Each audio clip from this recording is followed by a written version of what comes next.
тамошобинони азиз, ассалому алайкум. Кормандони ширкати Садо ва Симо дар шаҳри Панҷакен дар дораи лоиҳаи информатсия сипасаи ЖИД суҳбатӣ доранд бо кормандони соҳаи тандурустӣ.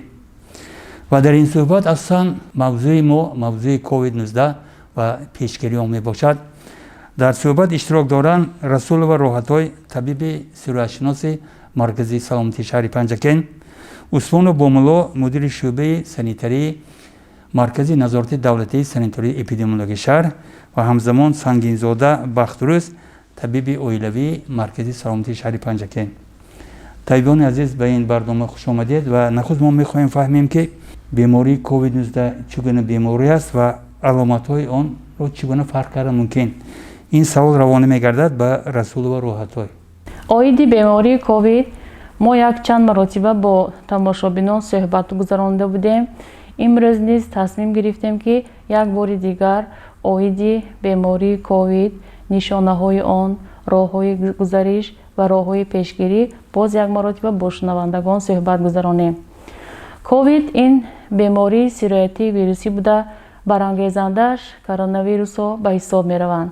манбаи сироят одами бемор буда ба воситаи атса задан, гап задан, сулфа кардан вирусро ба муҳити атроф паҳн мекунад.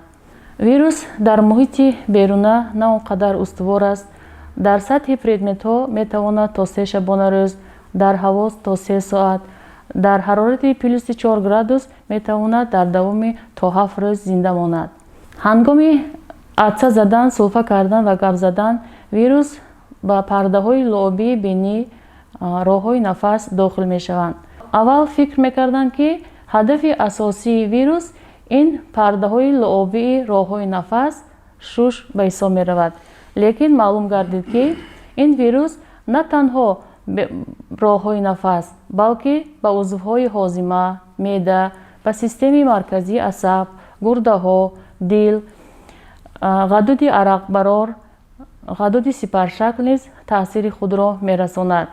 давраи ниҳонии ин беморӣ аз 1 то 14 рӯз ба ҳисоб меравад, ба ҳисоби миёна 5-6 рӯзро ташкил медиҳад. нишонаҳои ин беморӣ баландшавии ҳарорати бадан, сулфаи хушк, нафастангӣ, дарди қафаси сина, дарди тахтапушт, гумшавии ҳиссиёти мазза ва бӯй, бемадорӣ, пастшавии иштиҳо мебошад. ин беморӣ дар шахсони кӯҳансол ва синну солашон аз 60 боло, инчунин дар шахсоне ки бемориҳои ҳамрадиф аз он ҷумла бемории диабети қанд, бемориҳои ишемикии дил, бемориҳои фишорбаландӣ, фарбеҳӣ, бемориҳои музмин дорад ва инчунин дар ҳомиладорон вазнинтар мегузарад. дар сурати пайдо шудани нишонаҳои дар боло нобаршуда ҳатман ба духтури оилавӣ муроҷиат намудан лозим аст. тамошобинони азиз, ин суҳбати мо вобаста ба саволу дархостҳое ки аз тарафи тамошобинони телевизиони Симо ҳамчунин шунавандаҳои радиои Садои Панҷакен ба мо омада буд ташкил шудааст ва аз гурӯҳи сокинон аз шаҳраки Суғдиён менависанд ки чӣ бояд кард то ки ба ин беморӣ гирифтор нашавем. ва ин савол равона мегардад ба Сангинзода Бахтрӯз, табиби оилавии маркази саломатии шаҳри Панҷакен. барои пешгирии ин беморӣ чӣ бояд кард? аввал ҳар як шахс бояд ки гигиенаи шахсии худро хуб риоя намояд. барои гигиенаи шахсии худро риоя кардан бояд тез дастонро бо шобун шустан, ниқоби яккаратаро истифода бурдан. ба ғайр аз ин дар ҷойҳое ки бозорҳо, мағозаҳо ки дар он ҷо одамон бисёранд, масофаро байни якдигар 1.5-2 метр нигоҳ доштан. мо метавонем ки барои шустани дастон ё ин ки тоза намудани дастон ва лабу даҳон чӣ хеле ки гуфтан роҳҳои ин гузариши ин беморӣ бо роҳи пардаҳои луобии бинӣ ва пардаҳои луобии чашмо мегузарад. вақт аз оне ки dastoни ношустаро ба чашм ё ки бинӣ мерасонем, метавонем ки ба ин беморӣ гирифтор шавем. барои ҳамин, барои пешгирии ин бо маҳлулҳои антисептикӣ ё ин ки собун бояд ки дастонамонро ё рӯямонро ҳангоми ба дастаи дард дар расидан ё ин ки ба як кас салом кардан. Дар ҳамин ҳолатҳо бояд ки дастамонро бо ҳамин маҳлулҳои антисептикӣ тез шушта тоза карда истем. як рӯз сокинони маҳаллии Зардолузор мепурсанд ки бо кадом ҳадаф дар шаҳру деҳот маъракаи безараргардонӣ гузаронда шуд. ин суол фикр мекунам ки Усмонов посух мегӯянд, мудири шӯъбаи санитарии маркази назорати давлатии санитарии эпидемиологии шаҳри Панҷакен. аз тарафи мутахассисони маркази назорати давлати санитарии эпидемиологии шаҳри Панҷакен якҷоя бо шӯъбаи худматлабгузори дезинфексионӣ дар шаҳру деҳоти Панҷакент, дар иншоотҳои зериназоратӣ ва дар манбаъҳои беморӣ чорабиниҳои дезинфексионӣ гузаронда мешавад. Чорабиниҳои дезинфексионӣ баҳри пешгирии бемории коронавирус ва дигар бемориҳои сироятӣ гузаронда мешавад. аз аввал то ба имрӯз дар масоҳати 5 миллиону 468 ҳазору 464 метри мураббаъ чорабиниҳои дезинфексионӣ гузаронида шудааст ва дар манбаъҳои беморӣ бошад ҳамарӯза аз тарафи мутахассисони маркази назорати давлати санитарии эпидемиологии шаҳри Панҷакен чораҳои безараргардонӣ гузаронида мешавад ва суҳбатҳо ва вохӯриҳо, ташвиқот, тарғибот оид ба пешгирии бемориҳои сироятӣ, алалхусус бемории коронавирус гузаронида мешавад. яке аз самтҳои пешгирии бемории сироятӣ, умуман бемории коронавирус, ин гузарондани чорабиниҳои дезинфексионӣ мебошад. бояд қайд намуд ки дар рӯзҳои наздик бо ташаббуси вазорати тандурустӣ ва ҳифзи иҷтимоии аҳолӣ ва раиси шаҳри Панҷакен ташхисгоҳи вирусологӣ барои хизматрасонии водии Зарафшон, шаҳру деҳоти Панҷакент, ноҳияи Айнӣ ва ноҳияи Кӯҳистони Махчӯҳ кушода мешавад ва ба мардум хизмат мерасонад. баъзе сокинони шаҳри деҳоти Панҷакен суол мекунанд ки барои чӣ тартиботи муқарраршуда ҷиҳати истифодаи ниқобҳои муҳофизатӣ дар шаҳри деҳоти Панҷакен дар бисёр мавридҳо риоя намешавад, ҳолон ки дар ин маврид ҷаримабандии шаҳрвандон дар назар аст. равиқ Усмонов, шумо дар ин бора чӣ андеша доред? барои риоя накардани қарори истоди ҷумҳуриявӣ оид ба пешгирии бемории сироятии коронавирус, оид ба реҷаи ё риояи ё пӯшидани ниқобҳои тиббӣ дар байни аҳолӣ, назорат аз тарафи мутахассисони маркази назорати давлати санитарии эпидемиологии шаҳри Панҷакен ва нозирони минтақавии шӯъбаи вазорати корҳои дохилӣ дар шаҳри Панҷакен гузаронида мешавад. дар муддати сипаришуда нисбати 138 нафар шаҳрвандоне ки бе ниқоб дар кӯчаву хиёбонҳо, дар бозорҳо ва дигар ҷойҳои ҷамъиятӣ гаштугузор мекунанд, нисбати 138 нафар протоколҳои маъмурӣ тартиб дода ба миқдори 16424 сомонӣ ҷаримабандӣ карда шудааст ва ин кор низ то ба имрӯз идома меёбад ва назорат низ пурзур карда мешавад. сокини деҳаи Чорбоғи ҷамоат деҳоти Костарош Эшов Ҳасанбой мепурсад ки оё шахсе ки бемор шудааст метавонад такроран ба ин беморӣ гирифтор шавад? ҳамчунин савол дигар инҷо омадааст аз гурӯҳи сокинони ҷамоати деҳоти Шинг дар он бора ки бемор бояд кадом хӯрокҳоро истифода барад ва аз кадом хӯрокҳо парҳез намояд. чанд вақт пеш мо дар маҳаллаи навободи шаҳри Панҷакен навор доштем ва он ҷо асосан лӯлиён зиндагӣ мекунанд ва онҳо даъво доштанд ки гӯё ки ҳазор испан метавонад пеши бемории COVID-19ро гирад. ҳарчанд ки ҳамин нуқтаи назар ба фикри ман асоси илмӣ надорад, вале мо мехоҳем фаҳмем ки табибон дар ин маврид чӣ андеша доранд ва ин savol албатта ба шумо муаллима Расулова Рӯҳатой. баъди гузаронидани бемории ковид дар рӯзи 14 беморӣ дар организм антителаҳо пайдо мешаванд. ду навъи антителаҳо маълум аст. ин антителаи навъи G ва антителаи навъи M. агар баъди гузаронидани беморӣ дар организм антителаҳои навъи G пайдо шавад, ин аз он шаҳодат медиҳад ки бемор бемориро аз сар гузарондааст ва дар организм иммунитет пайдо шудааст ба муқобили ҳамин бемории ковид. агар дар организм антителаи навъи M пайдо шавад, ин аз он шаҳодат медиҳад ки бемор айни замон ӯ бемор буда ба табобат ниёз дорад. ҳамин антителаҳо дар организм метавонанд 6 моҳ 7 моҳ идома ёбад. яъне аз ин мебарояд ки ҳодисаи такроран сироятшавӣ ба ин беморӣ мумкин аст. ва дар ҳолати дуюмбора сироят шудан ба ин беморӣ метавонад каме ин беморӣ вазнинтар гузарад. оиди дигар саволе ки то чӣ андоза испанд ба ин беморӣ таъсир мекунад, ҳаминро гуфтаниам ки таъсири зиддивирусии испанд илман исбот шудааст. ҳатто дар китоби дар асари худ шайху раис абуалӣ ибни сино алқонун фи тиб оиди шифобахшӣ ин растанӣ гуфтанд ки испанд таъсири зидди илтиҳобӣ, зидди вирусӣ, таъсири раг васеъкунӣ, таъсири қандпасткунӣ, инчунин барои муолиҷаи бемориҳои тарбод, бемориҳои рӯда, бемориҳои бавосир ё ин ки геморрой мегӯянд ва инчунин барои табобати бемориҳои занона васеъ истифода бурда мешавад. аз оғози ҳамин пандемияи коронавирус эҳтиёҷоти шаҳрвандон ба ин растании шифобахш хеле зиёд шуда буд. ҳатто вақтҳое шуд ки ҳатто ҳамин растаниро пайдо кардан мушкил шуд. дар хонае ки испанд дуд карда шудааст, як фазое пайдо мешавад ки ба одам оромию дилпурӣ мебахшад. оиди ғизои беморон ҳаминро гуфтаниам ки ғизои беморон бояд аз сафедаҳо бой бошад. инчунин бемор бояд дар як шабонарӯз аз 2 то 3 литр нӯшокиҳо нӯшад. ба ин нӯшокиҳо дохил мешаванд чой, оби ҷӯш, малиначой, асалчой, лимончой ва ғайр аз он хӯрокҳо бояд ба таври буғпаз тайёр карда шуда бошанд, тезҳазм бошанд. як дар ҳарорати мӯътадил бояд хӯрокҳоро истеъмол кард. аз шириниҳо иҷозат дода мешавад асал, мураббоҳо, шакар. инчунин дар як шабонарӯз 2 дона ҳамагӣ 2 дона тухми нимпаст иҷозат дода мешавад. тамоми намуди меваи сабзавотҳо иҷозат дода мешавад.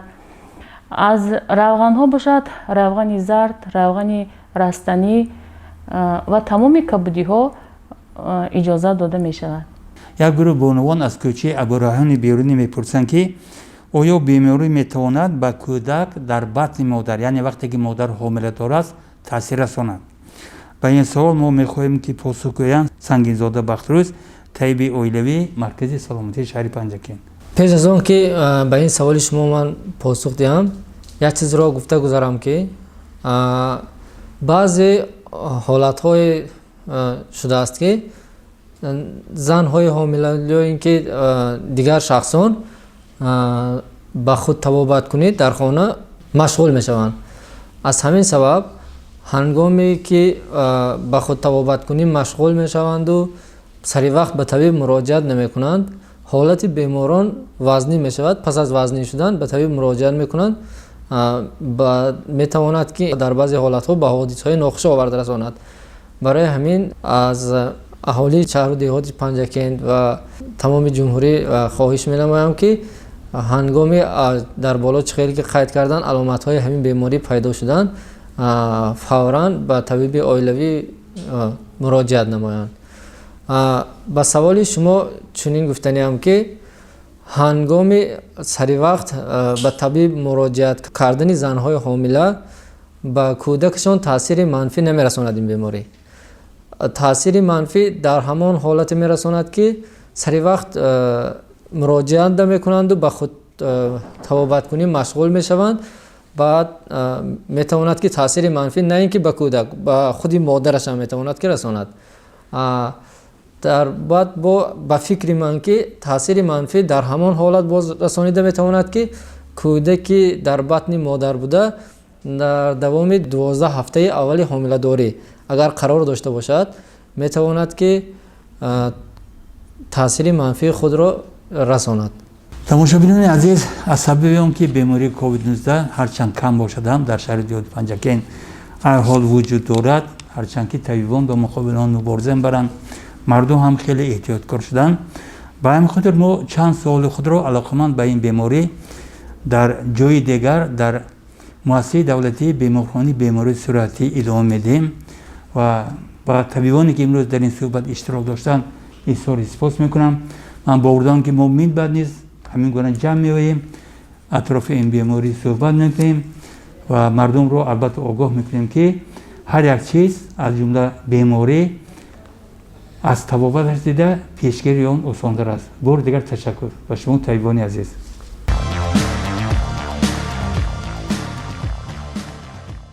با سبب آنکه این بیماری الحال از بین رفته است، ما صحبت خود را ادامه میدیم در مؤسسه دولتی بیمارخانه بیماری‌های سرایتی شهر پنجکن و همصحبت ما نبی جان اکرمов مدیر شعبه کلانسالان هم بیمارخانه و ما با چند سوالی که از طرف تماشابینان تلویزیون سیمای شهر پنجکن همچنین رادیو صدای پنجکن وابسته به کووید 19 وارد شده است میخواهیم با اکرم و نبی جان صحبت داشته باشیم.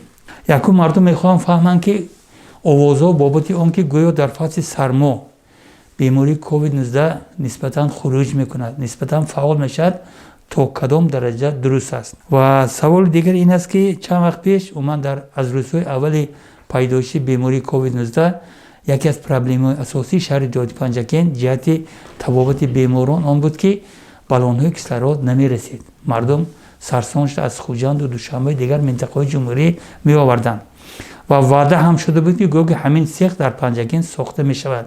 شما در این بابت چی معلومات دارید؟ آیا همین سیخ ساخته شده یا یگان شاید چیزی علاوه‌ای تشکیل کردن که باید توانست برای با کیسلرود تامین بودن اهالی تا جای مساعدت کند؟ و همزمان سوال دیگر ما این است که ما اینجا سوال میدن که در روزنامه جمهوریت از 8 دکتر سال 2020 نیاز اودینایف مدیر کاتدر اپیدمیولوژی دانشگاه دولتی طبی تایستان به نام ابوعلی ابن سینا دکتر علمی طب پیشگویی می‌نمایند که گویا مرحله گسیل کووید 19 نزدیک شده باشد.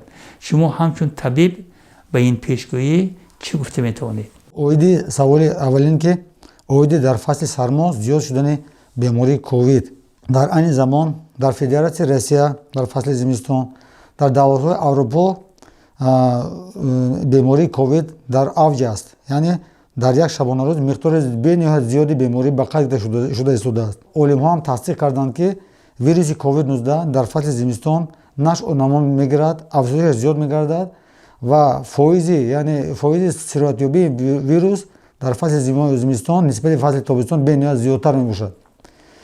و از فرصت استفاده بردم آن را گفتنی هستم که چیزی که در ادبیات‌ها نوشته شده است ویروس کووید 19 حتی در فصل تابستان در حرارت 50-55 گراد سلسیوس بعد نابود شدنش ممکن است. یعنی از احتمال دور نیست که در فصل تابستان هم زیاد شدن بیماری در نظر است. چیزی که ما شاهد هستیم در حقیقت در فصل تابستان این بیماری در علاوه در تاجیکستان در نوع پنجکن در مورد اوج بود، شمار زیادی بیماران به قید گرفته شد. یعنی ما گفتنی هستم که اوید این سوال در حقیقت در فصل زمستان زیاد شدن این بیماری از احتمال دور نیست. اوید سوال دوم درباره کمبودی اکسیژن، یعنی در مورد بیماری کووید 19 در نوع پنجکن به قید گرفته شدن، یعنی نارسایی اکسیژن و کیسلرود به نظر رسیده است. در حقیقت چنین موردها به قید گرفته شده بود. تابستان سال روان شماره بسیاری بیماران احتیاج به اکسیژن طبیعی داشتند. با مبلغ 100,000 سومانی دستگاه اکسیژنراتور استاسیونری آورده وصل کرده شد که این دستگاه تنها با 4 یا 5 بیماران میتواند که اکسیژن را تامین نماید. بعدا از طرف سازمان عمومی جهانی تندرستی 25 عدد اکسیژنراتور 8 لیتره داده شد که این هم البته برای ما بنیاد کمک زیاد رسونید. بسیار بیماران رو ما با واسطه این دستگاه ها نجات دادیم، توبت گرفتن. لیکن جای داشتن چنین دستگاهی که در این زمان در اینجا هست آن رو نمیفهماند که مسئله اکسیژن یعنی کیسلرود در نوع پنجکن حل شد. یعنی هنگام مثال 6 یا 8 عدد بیمار زیاد شدن این دستگاه میتواند که ناکفایه باشد، یا که هنگام اکسیژنراتور 8 لیتری که ما در این زمان داریم میتواند که بیمار رو قرمبخش نکنه. یعنی مقدار اکسیژن خون بیمار از معیار معین مثلا زیاد شده نمیتواند. در این حالت ما مجبور هستیم که اکسیژن های بالونی استفاده بریم.